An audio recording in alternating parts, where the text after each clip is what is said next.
ਨਾਸਰਨ ਵਿਸਾਖੀ ਮੇਲੇ ਦਾ ਆਖਰੀ ਦਿਹਾੜ ਸਿੱਖ ਯਾਤਰੀਆਂ ਦੀ ਵੱਡੀ ਤਾਦਾਦ ਵਿੱਚ ਗੁਰਦੁਆਰਾ ਪੰਜਾ ਸਾਹਿਬ ਹਸਨ ਅਬਦਾਲ ਆਮਦ ਹਰ ਪਾਸੇ ਖੁਸ਼ੀ ਦਾ ਸਮਾਂ। ਸਾਡੇ ਐਂਕਰ ਪਰਸਨ ਤੇ ਚਾਰ ਚੁਫੇਰੇ ਦੀ ਮੇਜ਼ਬਾਨ ਸ਼ੁਮਾਇਰਾ ਨਿਆਜ਼ ਨੇ ਸਾਰਾ ਦਿਨ ਉੱਥੇ ਗੁਜ਼ਾਰਿਆ ਤੇ ਉੱਥੇ ਆਏ ਮਹਿਮਾਨਾਂ ਨਾਲ ਗੱਲਬਾਤ ਵੀ ਕੀਤੀ। ਕੀ ਗੱਲਬਾਤ ਕੀਤੀ ਤੁਹਾਨੂੰ ਇਹ ਸੁਣਾ ਜੀ।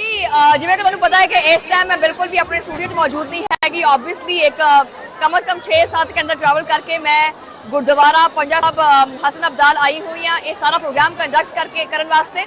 और ਸਿੱਖਾਂ ਦੀ ਬਹੁਤ ਵੱਡੀ ਤਾਦਾਦ ਇੱਥੇ ਮੌਜੂਦ ਹੈਗੀ ਹੈ। ਉਹਦੇ ਨਾਲ ਪਾਕਿਸਤਾਨ ਦੇ ਵਿੱਚ ਜਿਹੜਾ ਸਿੱਖ ਮਜ਼ਹਬ ਨਾਲ ਤਾਲੁਕ ਰੱਖਣ ਵਾਲੇ ਲੋਕ ਨੇ ਉਹ ਵੀ ਕਸੀਰ ਤਾਦਾਦ ਦੇ ਵਿੱਚ ਮੌਜੂਦ ਨੇ।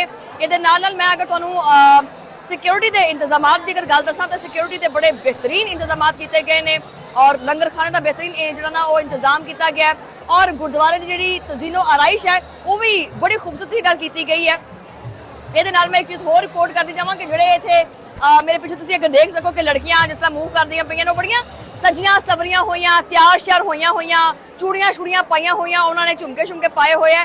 ਯਾਨੀ ਫੁੱਲ ਜਿਹੜਾ ਇਹ ਵਿਸਾਖੀ ਦਾ ਮੇਲਾ ਜਿਹਨੂੰ ਕਹਿੰਦੇ ਆ ਜਿਹਨੂੰ ਇੰਜੋਏ ਕਰਦੇ ਆ ਉਦਾਂ ਇੰਜੋਏ ਕਰਦੇ ਪਏ ਆ। ਮੈਂ ਖੈਰ ਤੁਹਾਨੂੰ ਇਹ ਵੀ ਦੱਸ ਦਵਾਂ ਕਿ ਮੈਂ ਬਹੁਤ ਸਾਰੇ ਲੋਕਾਂ ਨਾਲ ਇੱਥੇ ਗੱਲਬਾਤ ਵੀ ਕੀਤੀ ਹੈ।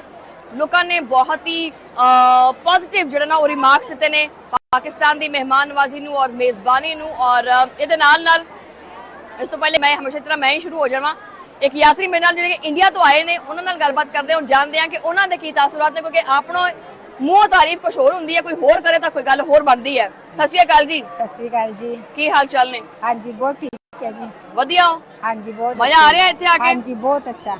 ਕਿੱਦਾਂ ਲੱਗਿਆ ਇੱਥੇ ਗੁਰਦੁਆਰੇ ਆ ਕੇ? ਬਹੁਤ ਹੀ ਅੱਛਾ ਲੱਗਿਆ ਬਹੁਤ ਹੀ ਅੱਛਾ ਲੱਗਿਆ। ਬਹੁਤ ਹੀ ਅੱਛਾ ਲੱਗਿਆ। ਕੋਈ ਗਿਲਾ ਸ਼ਿਕਵਾ ਤਾਂ ਨਹੀਂ ਹੈਗਾ? ਨਹੀਂ। ਹੁਣ ਕੀ ਤਿਆਰੀਆਂ ਨੇ ਵੈਸੇ ਹੁਣ ਇੱਥੋਂ ਕਿੱਥੇ ਮੂਵ ਕਰਨਾ ਹੈ? ਅਸੀਂ ਸਟਾਰਟਿੰਗ ਤੋਂ ਆਏ ਸੀ 10 ਤਾਰੀਖ ਨੂੰ ਨਨਕਾਣਾ ਸਾਹਿਬ ਆਏ ਸੀ। ਅੱਛਾ 2 ਰਾਤ ਅਸੀਂ ਉੱਥੇ ਰਹੇ ਫਿਰ ਸਾਨੂੰ ਬੜੀ ਰਿਸਪੈਕਟ ਦੇ ਨਾਲ ਸਾਨੂੰ ਪੰਜਾ ਸਾਹਿਬ ਲੈ ਕੇ ਆਏ।